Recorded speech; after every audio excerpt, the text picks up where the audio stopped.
Steve Moran here with another episode of Foresight TV. My guest today is Tom Grape, CEO and founder of Benchmark Senior Living. We haven't actually we've done this before, but it's been a long time. So I'm really excited about catching up with you. But before we get started, this.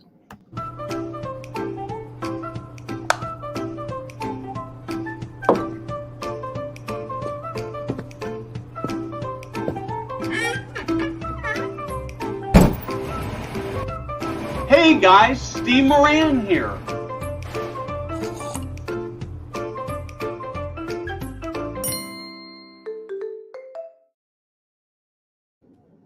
Tom, welcome. Glad to have you here. Let's actually start. You're so well known that I almost feel like you don't need an intro, but maybe you talk a little bit about you and Benchmark and your size and your focus. Well, that sort of covers the waterfront, I think. But it's great to be here, Steve. Nice to see you. You and I have known each other a long time, and fun to be joining you on Foresight TV. Benchmark, I founded Benchmark 27 years ago. I'd been in the industry for 10 years before that, so I've been doing this for quite a while. I'm sort of like gum on the bottom of the shoe where you can't get rid of me, I guess. Benchmark is now, we've always sort of had our geographic focus from New England to DC, the Northeast corridor. We've always stuck to that. I think that's been a good plan for us. We've got 67 communities today. About 10 of them are memory care only. We've got 4 CCRCs, and the rest are assisted living memory care combinations. Right now, our business is the strongest it's been in 10 or 15 years. We're back on offense, building the business and having fun. So things are great at Benchmark. I'm a native New Englander. I was raised in Connecticut.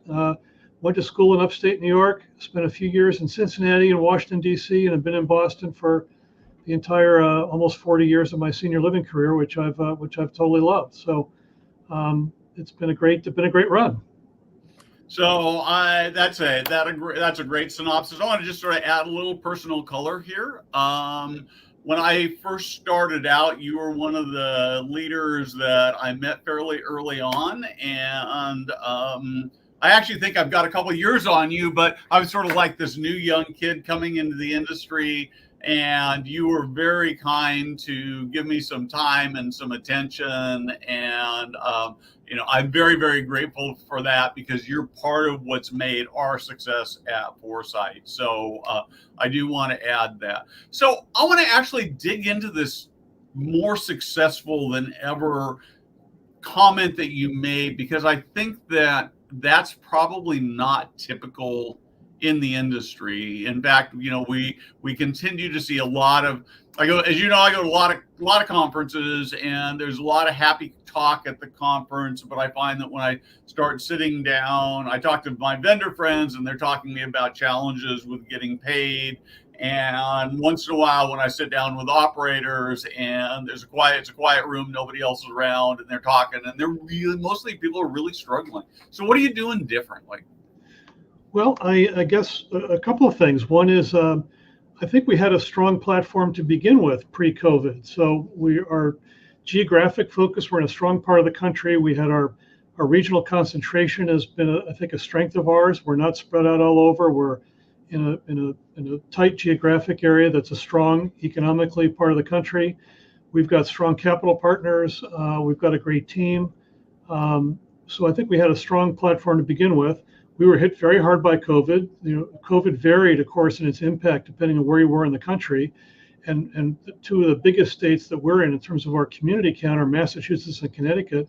They get hit very hard. So our occupancy was 90% pre-COVID. We went down below 70% during COVID. We took a very conservative approach in how we managed the pandemic, and our 2 principal states got hit very hard. So we really felt it. But we had capital partners who couldn't have been more supportive throughout the pandemic. And we're back over 90% occupancy now. We've been there for a little bit. We recovered very quickly, and we're humming. We're just doing a lot of things to improve our infrastructure and so on now. We're with a lot of investments in IT and CapEx and so on that others don't have the luxury to be able to do. And we're doing a bit of strategic growth right now that we're excited about. We're getting a couple of developments started, which I don't know of anybody else who's starting new developments now, so we're pleased to be able to say that. So I think it's a combination of some good fundamentals, a stronger foundation than others might have had pre-COVID, a great team, good capital partners, and I think just good execution. So I'm fortunate to have a great team of folks that are making that possible. So I'd love to actually dig into your occupancy a little bit more. Maybe you'll just tell me that this is secret sauce and you don't want to talk about it. But I think that having being up over 90% is really remarkable. The NIC data is sort of low 80s for the industry, and there's some other indications that may be from an industry standpoint actually a little bit optimistic of what's really happening out there. Some of the really big players are still sub 80. What are you doing different? I don't think there's any silver bullet. There's no secret that I'm keeping behind, keeping in my pocket that I'm telling anybody. We brought in a couple of great leaders during COVID. Jerry Liang, our CFO, John Hartmay, our COO, new VP of Sales, Pam Philby, and it's been a lot of grinding it out. We brought in some new pricing strategies.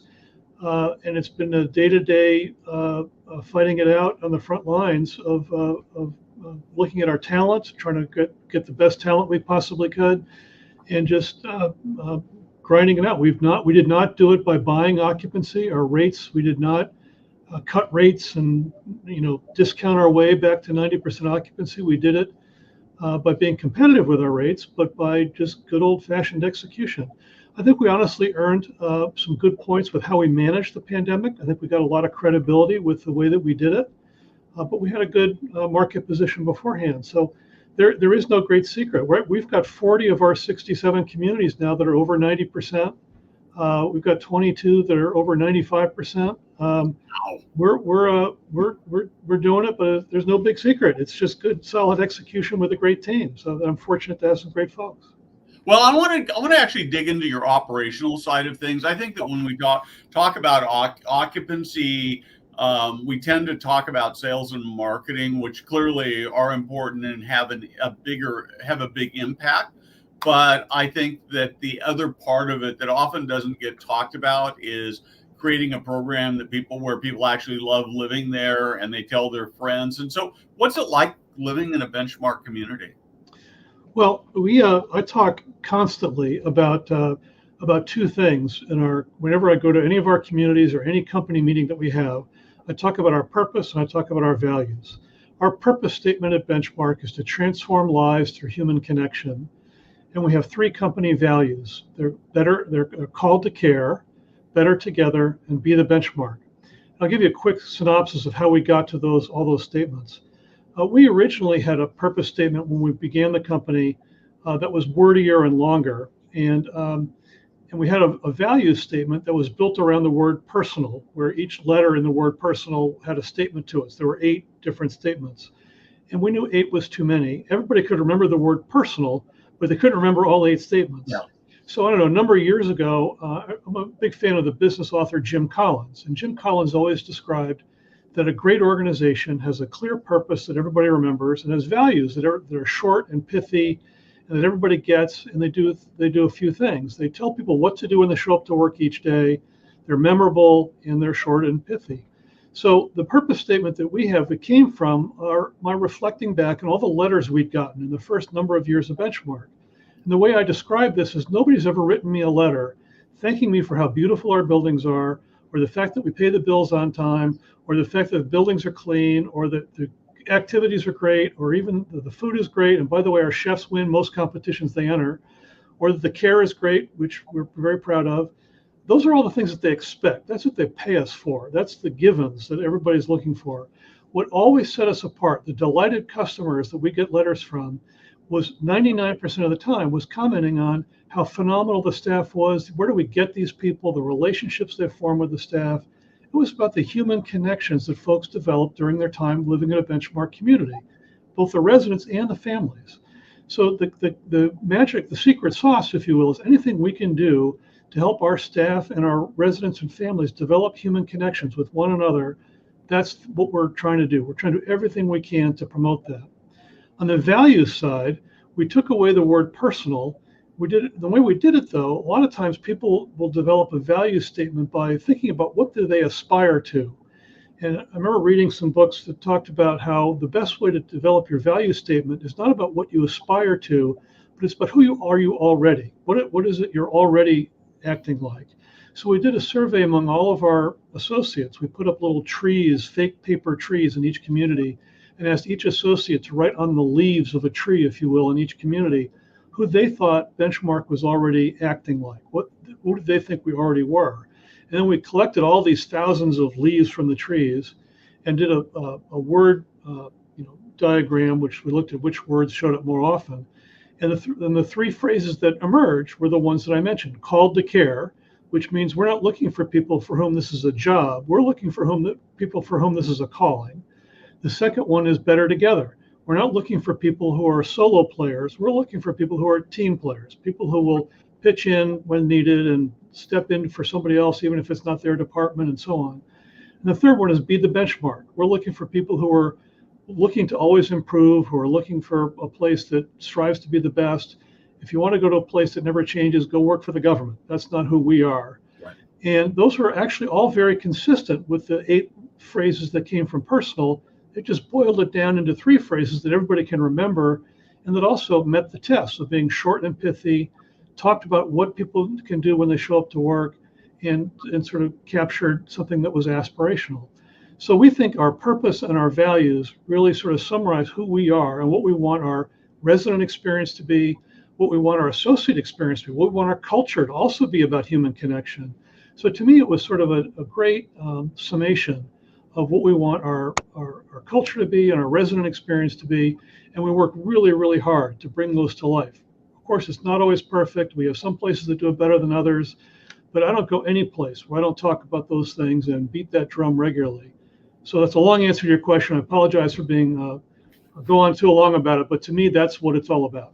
Are you kidding? That was one of the most beautiful things I've ever heard. So we, as we talk about what Foresight's about, we're all about putting out content that improves the lives of people who live and work in senior living. It took us a long time to get there, but it needed to be something that was short, exactly what you've got, and it needed to be something that every single person who's a part of the team could own. And you have hit that mark perfectly. I've got a keynote that's called "Look to the Sky." I start by talking about this purpose because at the end of the day, and I think you've done such a great job of this. So we were at In-N-Out Burger together. Did you go with us to In-N-Out Burger? No, I did actually not. No, I missed that. Okay, so we did this In-N-Out Burger visit. And one of the things that really hit home there was that you go up to somebody who's working in fast food and you say, where do you work? And they go, McDonald's or Taco Bell. But if it's right. In-N-Out Burger, they go, I work at In-N-Out Burger. Yeah. And it sounds like that's what you have created, where there's a significant amount of pride being part of something special. Yeah, well, that's true. We're working hard to do that, and we think we've accomplished that. But it's you're never done. And again, we do it better in some places than others. But that's certainly what we're trying to do, and what we think we do better than many others. And it's a constant quest. So I want to actually back up to something you just touched on earlier in the conversation. It was something I heard you talk about from the stage at NIC or some conference, and that's your capital partners. Yeah. There's sort of this love-hate relationship particularly with the REITs. I probably more hate than love, honestly, if people are willing to be honest about it. And you've sort of gone a very different direction. Well, I guess I'd say that there's a time and a place for everything. It depends on your strategy, your company's strategy, and what you're trying to accomplish. We've had a big RIDEA deal with one of the largest REITs a while ago that we exited. We're pleased to have a relationship now that we're just beginning with Ventas with a couple of properties. So REITs can play a role for some operators depending on what they're trying to accomplish. For us, we moved out of that large RIDEA relationship a while ago, and it was the right thing for us to do at the time, and we're happy we did. Um, we've got 10 different joint venture relationships today with different capital partners. Our largest is with KKR, but we've got relationships with a number of other folks we're very happy with all those relationships. And they play different roles in different communities for depending on what the strategy is and so on. Over our life at Benchmark, our whole model has been around having joint venture relationships with institutions. So that's sort of how we built our company. We do very rarely do we do management contracts. Occasionally we do, depending on the circumstance. We've never done a sale leaseback transaction. So we really have built our whole company around the joint venture model with institutions.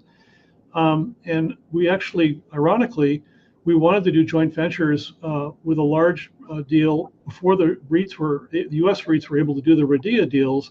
So we actually had a large joint venture with an Australian REIT back in 2006 because they could do a joint venture before the U.S. REITs were able to do it. And then we did a deal with at the time healthcare REIT in 2011. So I think we're a believer in the right capital partners whose interests are aligned, who have the right motivation to team up with an operator are really important. We've had most of our relationships have been really positive, really constructive, and fortunately successful. We've had a few capital partners along the way that have been a pain in the neck, and that's sometimes relationships work and sometimes they don't. I think right now I'm concerned about what I see some of the REITs doing with all the churning of communities and changing operators and so on. I think I'm concerned about the long-term implications of that for the industry, and particularly now with the focus on Capitol Hill. We're seeing the Elizabeth Warren just on Tuesday of this week filed legislation that's very anti-private equity and REIT investment in healthcare in general, and we'll see whether that includes assisted living or not. It's a little bit unclear whether it does, but I think someday it is likely to sort of impact us in some way anyway. And I think to me, we've had the best relationships ever with some of the private equity firms that we deal with. So I think it really depends on the operator strategy, whether the operator's set up to have a good relationship with the right kind of capital partner. Some operators are able to give the kind of reporting and communication and so on with private equity firms or REITs, and some are not. So it depends on a whole lot of factors, but we're not currently in a RIDEA relationship with a REIT, and that's we're happy with that at the moment, but it just depends on the circumstances. So you wouldn't say never or never again. And I do know, I know I've talked to a lot of operators who are really unhappy with sort of their relationship with the REITs, and they feel like they're in conflict. But I will also say, in fairness, that I know a couple of operators who have tremendous relationships with REITs, and they figured out how to work within that context, and there's good give and take and a lot of success on both sides. So absolutely. I think painting with a broad brush about anything is a mistake. I think like Senator Elizabeth Warren saying all private equity is bad, that's ridiculous. There are good private equity firms, there are bad private equity firms. There are good REITs and there are bad REITs, depending on what you're trying to do. So I think it's not fair to paint it with a broad brush about anything. So absolutely. Yeah, absolutely. And I've seen there's been so many news stories that paint private equity, that paint venture funds with just a broad bad brush. That's really, really unfair, because in many cases, without those financial partners, the care that gets delivered to people wouldn't happen. Yeah. And I worry so much about what people like Elizabeth Warren are doing, because typically what those things end up doing is just increasing costs and complexity, and they don't actually make anything better. So a little editorial there, I guess. It'd be nice if facts influenced the creation of legislation, but I'm afraid emotions are driving this one. Yeah, I'm afraid that's true. So what's changed? What's stayed the same? What do you see in the future? Those should be three separate questions, but I'm going to just lay them all out there. For Benchmark, for the industry, well maybe both. Um, well, I think what's what's changed, I guess, what's stayed the same. I guess I'll talk about benchmark. We're right now, as I alluded to, we're making some very significant investments in our infrastructure. We're implementing electronic medical records throughout all of our communities. We're implementing an HR information system throughout all of our communities. We've got major capex investments implementing or going across a vast majority of our communities. We're going to be implementing a couple of other HR or IT systems like a physical plant information system, upgrading sort of our CRM infrastructure. I mean, these are major changes and upgrades that by sort of middle to end of next year, we're going to be in a whole higher level of sophistication and with our data and so on that is going to, I think, going to position us in a way that's going to be several notches above most other players in the industry, even companies that are much larger than we are. So we're very excited about that. We're pursuing growth, some strategic growth right now. Our primary focus is on our core portfolio, both with those significant initiatives that I just described, and also on our performance. We've got a large portfolio we're very proud of, and we want to continue to build on the strong performance that we've had over the last couple of years. That's our number one priority. We've just opened a new community in Alexandria, Virginia. We acquired a community in Stamford, Connecticut earlier this year. We're going to be opening another community in Westchester County, New York later this year. And we're getting ready to start 2 development projects that we've got financing for in the next couple of months. So we're excited about doing sort of strategic growth within our footprint, with the same product types we've been doing. We're not launching into new geographies. We're not launching into all new crazy product types. We're sort of sticking to our knitting within our geography and excited about those opportunities. So I think the benchmark strategy has really remained steady over the years. We're sticking to the Northeast corridor with the same product types, doing what we're doing, but we're really building out the infrastructure in a way that I think is going to put us at a whole level of higher sophistication than, again, I'd suggest almost anybody else in the industry that we're excited about. The industry itself, I think we're also following this. Our Alexandria community, for example, is joining the Virginia Value-Based Care Alliance with Servium and a number of other communities. We're obviously very interested in following along what's happening with the movement towards value-based care in the industry. We're believers that's going to be a growing trend, and we're paying a great deal of attention to that and looking at how that's going to impact us and others in the industry. I think we're looking at how the product types are going to evolve. For example, our Alexandria community is a 10-story high-rise building in a mixed-use development. I think mixed use is going to be an increasing trend, which we're big fans of, and we want to do more of those going forward.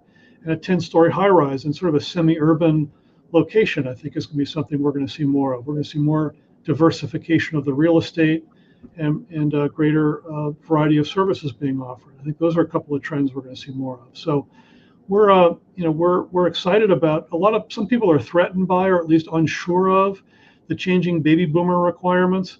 We view that as a great opportunity for companies that embrace change and look forward to what's happening in the future. We're one of them. I think it's going to be a great opportunity in the coming couple of decades to be embracing the change that's coming in our market. Yeah, I think that I've spent a lot of time. I'm a middle baby boomer, so I'm living the experience, and I'm spending a lot of time thinking about what senior living that I would want to live in. And I think that, again, as you talked about earlier, in terms of when we were talking about your values, it's ultimately about the staff and it's about the residents and those relationships, much more so than the buildings and the cleanliness. And even I know that for operators, people get a lot of complaints about dining, but I also know that dining isn't typically why they move out of buildings. It's just an easy thing to complain about. And the relationships are so important. One of the big shifts, almost shocking shifts I've seen as I've gone to conferences, is that perhaps the last 4 or 5 years, when there was talk about technology, it was all about robots. And then, like on January 1st, nobody's talking about robots and everybody's talking about data. And I'd love to, you talked sort of briefly about data, but I'd like to have you kind of thoughts on how you're thinking about data going forward and how you can use data to improve everything you're doing. I'd say there's been a little bit of a similar thing with telehealth. Remember a couple of years ago during the pandemic, telehealth was going to take over the world, and now I haven't heard telehealth mentioned in the conference in the last year. So I think, well, there certainly is a role for telehealth. Don't get me wrong. I think it went from being, the next big wave that was going to take over all of medicine to now it's got an important role, but it's not nearly as significant a role as it was during the pandemic. My view is data is obviously. I think nobody would say would underestimate its significance going forward. The more we understand about our customers, about our finances, about our facilities, about our markets, about all the various things, the better we can run our businesses, serve our customers, provide a better experience. The more we understand about our associates, we can provide a better employment experience. We can do better with our scheduling and hopefully improve retention and all those kinds of things. So I think data is critical for every industry. We're certainly not unique in that regard. We're behind most industries in terms of our data sophistication. So I think data is going to be the key currency going forward, and our industry is well behind. Most of the technology that I think we've seen come to our industry in the last 10 or 15 years has been, the way I describe it, has been a lot of gadgets. There's been a lot of new little toys that have come around, some of which are really good, many of which are, some technologist's invention that doesn't necessarily really deal with the problem head on. And so they sort of come and go. And right now we've got one of the problems in our industry is if you go to any community, most communities have dozens of different software packages that they're dealing with, and they're not integrated and they're not constructed in a way that's consistent. So every community operator has to deal with all these different tools that they're dealing with, and it's not done in an integrated way. So it's really cumbersome. And so that's going to have to evolve over time to get data done in an integrated way, to simplify the operations at the community level and at the corporate level. So, but I think data is obviously going to be the key currency, in my view, going forward to allow us to improve the resident and associate experience. Yeah, I think the data used right can help you so much. I was this week I was at a conference and a CEO was talking about sort of their data strategy and how they're really using it to evaluate their workforce and their effectiveness of people. And my first it sort of took my breath away because I'd read something, I think it may have been even something that James Ree, who spoke at Argentum, had said, is that that managing your staff by spreadsheets is a terrible idea. Yep. And I sort of buy that theory, but one of the things that she also said was that really hit home is that when they started doing that, they found that they had some people that I'm glad that those robots didn't take off. I don't know. I'm kind of a fan of robots. I have to ask you about robots in a minute. But what really struck me was one of the things when they started looking at the data on leaders, but they had some people that they really liked that if you'd asked them really seemed to be effective, but it was actually just that they liked them and actually weren't very good at their jobs. Right. That's huge value, right? Right. You bet. So I think it's a combination. I would agree with James that you can't manage just by a spreadsheet. On the other hand, having data to understand your workforce you got to have that, but you certainly can't have that alone. So, and again, particularly in a company that's advocating human connection, you certainly can't do that alone. You got to have both. So, yeah. Yeah, absolutely. So as you look at the future of senior living, my sense is you see it as bright. Is it a place you want your kids, your grandkids, young people that you hear about to go into? Absolutely. I think it's just, I think the future has never been brighter for senior living because I think it's an opportunity to serve this incredibly growing population in ways that are different than how it's been done in the past, and to build community that is going to serve this burgeoning population in ways that can be reinvented from what's been done in the past. I think to me that's a really cool opportunity. So I think it's a great field. I think the future has never been brighter for it. I think it's an opportunity to be really creative and really entrepreneurial and do new and different things. And that to me is really exciting. So I think it's a great time to be getting into the field for the next several decades, as we know. Terrific. So, one more question I had for you was where, if somebody, young person coming in, where would they start? Where's the right place to start to get started? Well, there's a lot of places. I for one would urge everyone to get experience in a community. I think whether they start there or they start, and depending on what career track they're interested in pursuing, I think community experience is critical. If they want an operations track, that would be a great place for them to start. If they're more of a corporate or a financial or investment track, they might start in a home office and then go get some community experience, because understanding what's happening in the community, in my mind, is just so essential. But I think there are opportunities in both directions. I think our industry hasn't done a great job recruiting from colleges and grad schools. And there's the whole Vision Center that's targeting colleges and universities from some industry leaders leading that charge, which I think is great. So I think we need to do a better job of that. But I think, and then having operators with good, clear career paths for where folks from schools can progress through their companies is something we all need to work on. But I think it could be either in the community or in the home office. But in my mind, having some community experience at some point would be essential. You bet. So the last thing I'd like to just touch on is, and maybe this is almost more of a plea than a question, but so we'll see how this goes, is I think that senior living does an amazing job of changing lives, both residents, which is sort of the most obvious part, secondarily families, and third, the team members. And it feels like we don't do enough really good storytelling. Do you have any thoughts about how we just get better at telling our story to the world? Geez, I wrestle with that myself, because we have some awesome stories. Every day we hear about various things that are happening in our communities. Again, either from our associates that just do these heroic things, and they just do it because that's just who they are. Yeah. And yet you take those to news outlets and they sort of yawn, and they don't get the coverage that some disaster does, and it's just so unfortunate. And unfortunately, one bad thing happening can overshadow 100 great things happening, because the news media outlets like those better. I don't know how to overcome that. I wish we could figure it out, because the number of great things happening so far outnumber the bad things that happen. But the bad things is what people seem to get more coverage and mileage.